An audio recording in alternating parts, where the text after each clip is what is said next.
আমাদের সামনে আরেকটা লড়াই আছে। সামনে হলো লোকাল গভর্নমেন্ট ইলেকশন আসতেছে। নির্বাচনের ক্যাম্পেইন হলো 50%, আর ভোট, নির্বাচনে যারা ভোট দিয়েছে এটা ক্যারি করে নিয়ে আসা হলো 50%।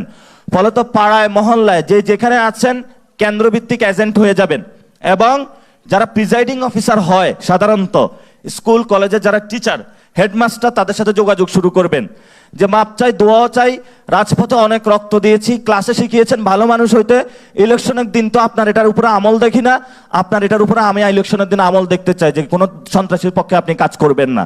এজন্য সকল শিক্ষক যারা রয়েছেন, যারা প্রিজাইডিং অফিসার হবে সামনে, তাদের কাছে আপনাদের হেদায়েতের দাওয়াত নিয়ে যেতে হবে। আর যারা এজেন্ট হবে তাদের কাছেও আপনারা যাবেন, আর স্বেচ্ছাসেবক বাহিনী গঠন করবেন, সংগঠন গঠন করবেন, সাথে সাথে ইলেকশনের সিস্টেমটা গঠন করবেন। তাহলে ইনশাল্লাহ আমরা যেভাবে ব্যালট রেভলিউশন করে শেখ হাসিনাকে বিদায় করেছিলাম, আমরা বুলেট রেভলিউশন করে ইনশাল্লাহ আগামী ব্যালট রেভলিউশনের মধ্য দিয়ে ইঞ্জিনিয়ার সাহেবকে বিদায় করতে সক্ষম হব গণতান্ত্রিক পদ্ধতিতে ইনশাল্লাহ। আগামীর লড়াই গণতান্ত্রিক লড়াই। এই গণতান্ত্রিক লড়াইয়ে সকল বুং বাং ইন্টার পাস ইঞ্জিনিয়াররা বিজয় হবে ইনশাআল্লাহ।